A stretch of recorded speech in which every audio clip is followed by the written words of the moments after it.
Greetings, ladies and gentlemen of the internet. It's Rockman's Black Connection with the X-Men and Avengers portion of the weekly comic book roundup.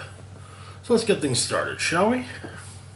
First off, we've got X-Force number 7. Alright, so...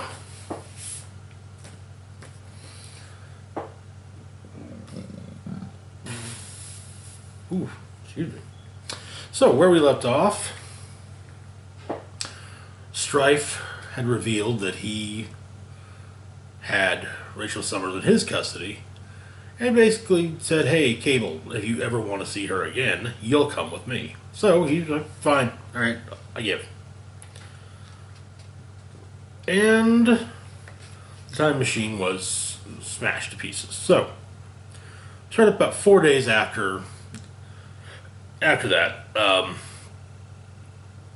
Deathlock has been working on fixing the time machine, but it's very complex, and his understanding of it is not exactly going all that well. But progress is being made. It is more complex. It's more complex of a machine than he is. So, yeah. In the future, Cable's being tortured.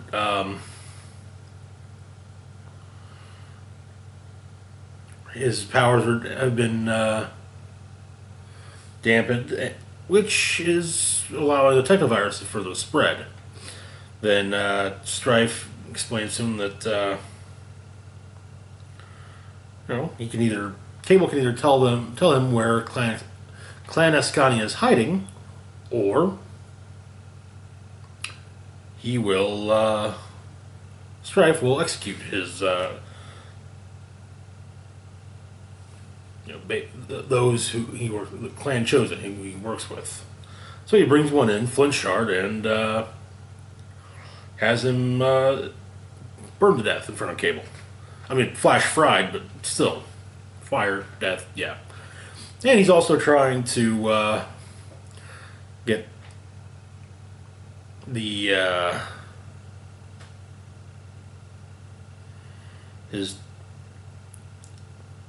telepathic creatures to deprogram and reprogram Lady Ascani, but it's tough. 10 days after in the present, 10 days after the abduction, Warpath is recuperating from being wounded by Conduit of the Mutant Liberation Army. And it turns out that all there is to read in English in handy is romance novels. He's working on Stable Hand Seduction. But Boom Boom comes to visit him. They talk a bit.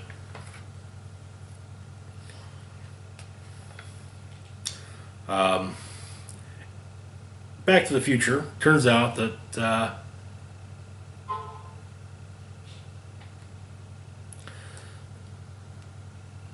Strife has managed to get to have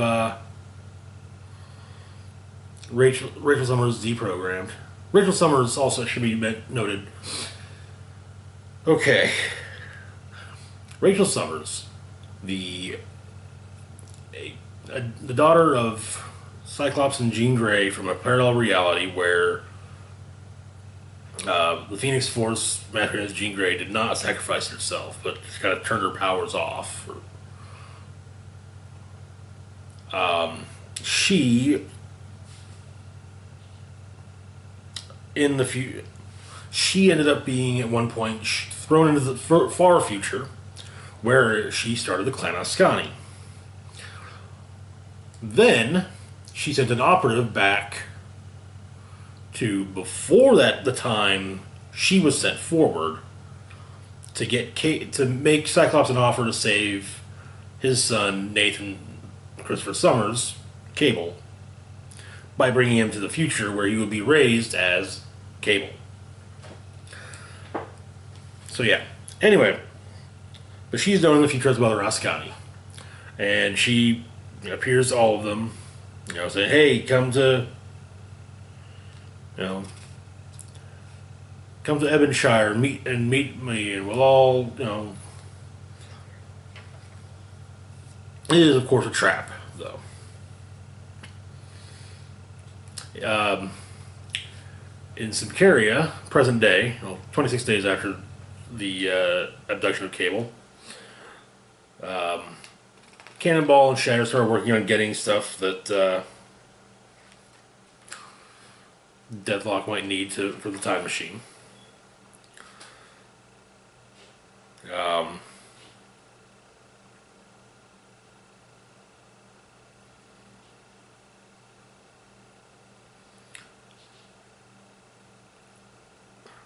Fighting is pretty much all that's keeping Shatterstar going, as Richter, on again, off again lover, is dead.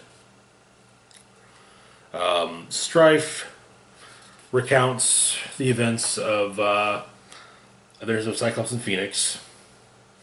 How he was raised by Apocalypse and to be his heir, and then it turns out Apocalypse goes, "Oh, you're a clone. Back off, bitch." While the technovirus further spreads in the Cable.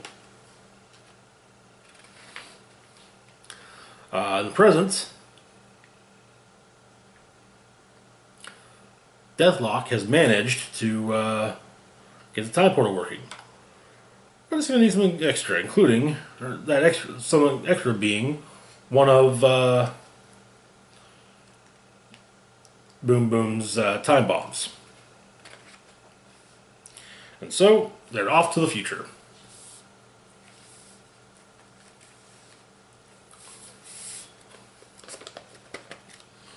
Next up, we've got Apocalypse and the Extracts, number 3. From Age of X-Men story arc. Where we left off, Dazzler, Eyeboy, and Unveil were in Kazakhstan to rescue a mutant, Omega Red, to be exact. But things are not necessarily going the way they anticipated, because one thing, Eyeboy needs to heal. But Omega Red is not being deliberate as to whose lives he takes.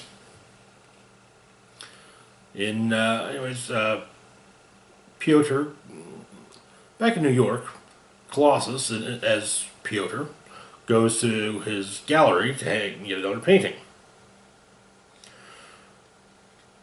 When he enters, he finds Kitty Pryde waiting on him. Genesis tries to help Eyeboy in Kazakhstan, but mainly as Eyeboy lost his hands during a battle with Department X members. Then Genesis explains he is linked mentally to Apocalypse. He sees odd things, odd images of Apocalypse's past, his dreams, probably even glimpses into another universe. And when he sees those, he's overcome by terrible guilt. Meanwhile, Unveil and Dazzler continue to fight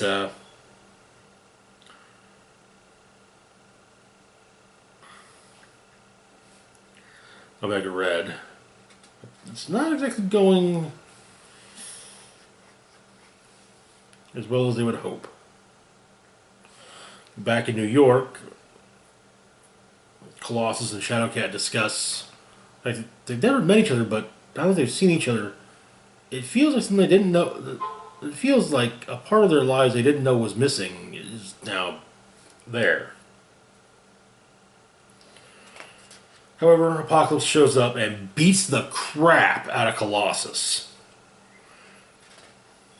explaining that to Shadowcat, obviously she's,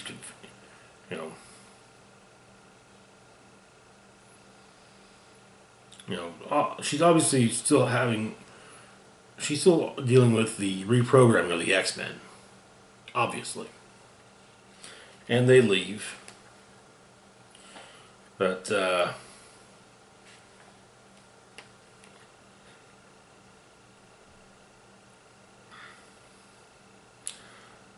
Unveil and, well, basically, Omega Red starts to use his death pheromones on Unveil and Dazzler. And Genesis feels their pain and hears their calls and arrives. Looking very much like a combination of Apocalypse and Captain America. It's actually kind of neat. If it was Apocalypse himself doing that, it would feel like a slap in the face to the Image, but with Genesis, it's kind of different. So, yeah.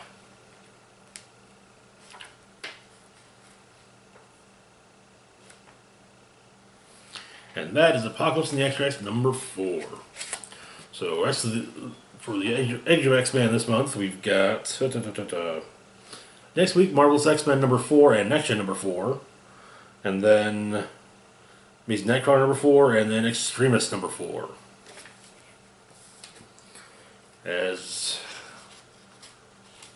they barrel towards conclusion in July.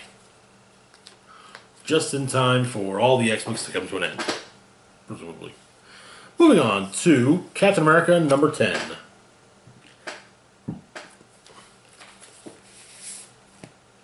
Alright, so where we left off, Captain America has been falsely imprisoned for the murder of General Thunderbolt Ross.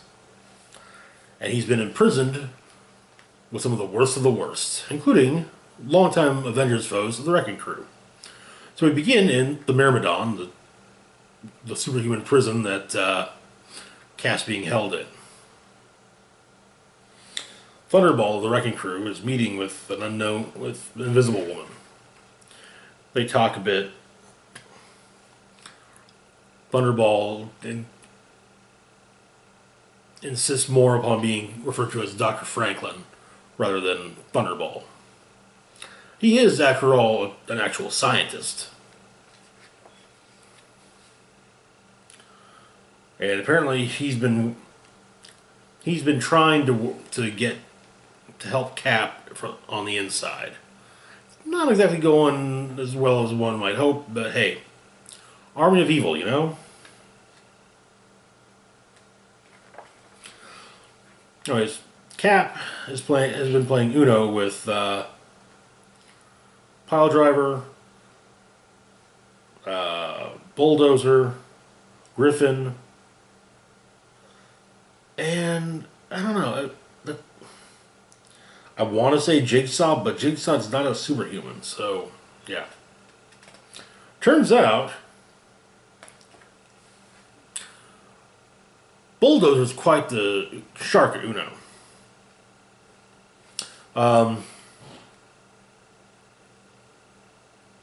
But Cap reflects on his days as a parole officer.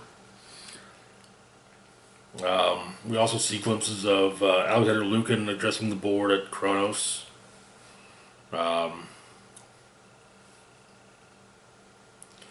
Then Dr. Franklin falls over ill, presumably from an injection given to him by an invisible woman.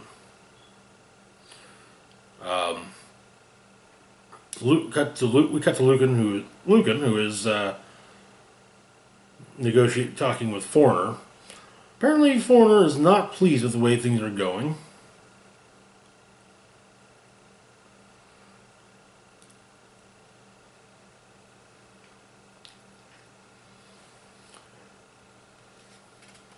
Even though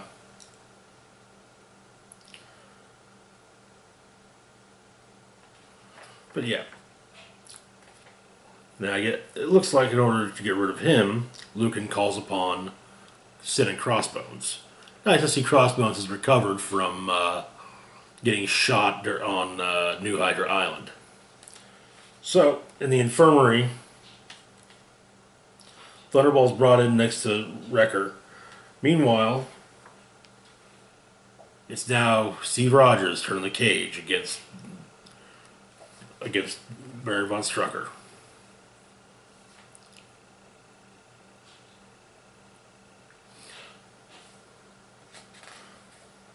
He remarks that with the power dampeners, he's only at 50%. But with this fight, there was going to be blood, and he gets first hit in, dealing quite the blow to Strucker, and the two fight.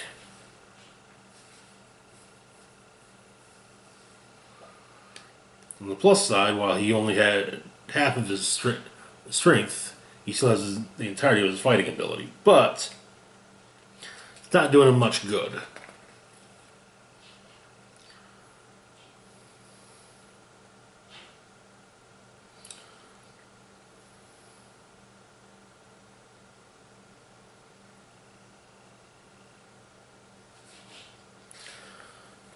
But something goes wrong and the power dampeners shut off.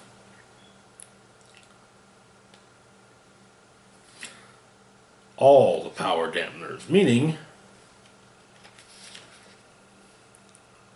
they're all back repowered. And as the power dampeners go off, and Baron von Strucker stops to wonder what's happened, Captain America, at full strength, punches him through the bars of the cage, ripping them apart as he punches von Strucker through. And yes, another riot has begun.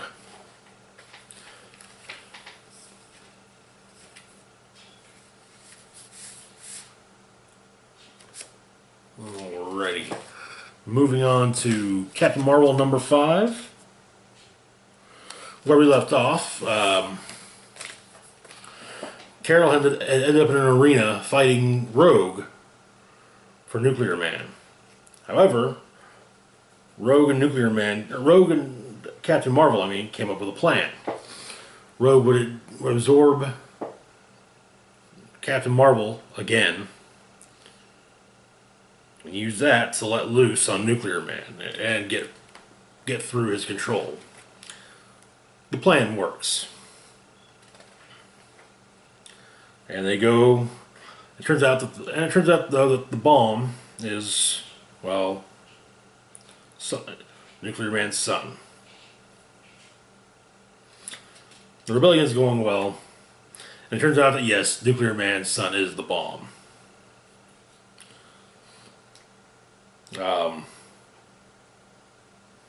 He's been draining power from everyone, it turns out. Hence the fact that She-Hulk hasn't hulked out. Hazmat is not letting off hazardous chemicals, so on and so forth. So Rogue absorbs his ability. Rogue absorbs him, and then, well, She-Hulk and Hazmat go all out, and yeah, it definitely turns the tide. Hazmat tries to take down Nuclear Man, but she kind of ends up making him stronger. However, then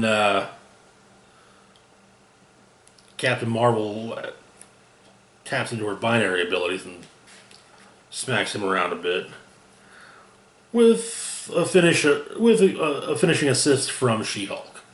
So they go back. They all end up back with, and everything, and they're fixing stuff. Rogue and Carol kind of we're not friends, but we're not friends. We probably never will be. But they both like where they're at.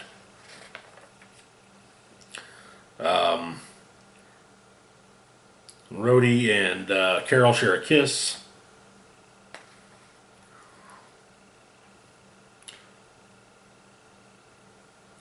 And, Carol has to go debrief with Cap, same with She-Hulk. And 2 days later, that article was going to be written about Carol comes along. The headline reads, "I spent a month with Captain Marvel. We're doomed."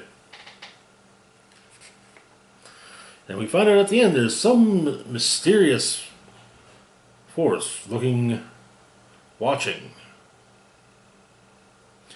And Nuclear Man was simply phase 1. But the captain has no idea what of the plans. Anyways, next issue. Into the War of the Realms. Alright, that's it for this week's coverage of the Avengers and X-Men books. As always, feel free to like, share, and subscribe. Hit the bell icon to be notified when I put up new content. Links to my Facebook, Twitter, and Patreon are in the description box down below. As always, this is Rock and Roll Spock signing off saying, live long and rock hard.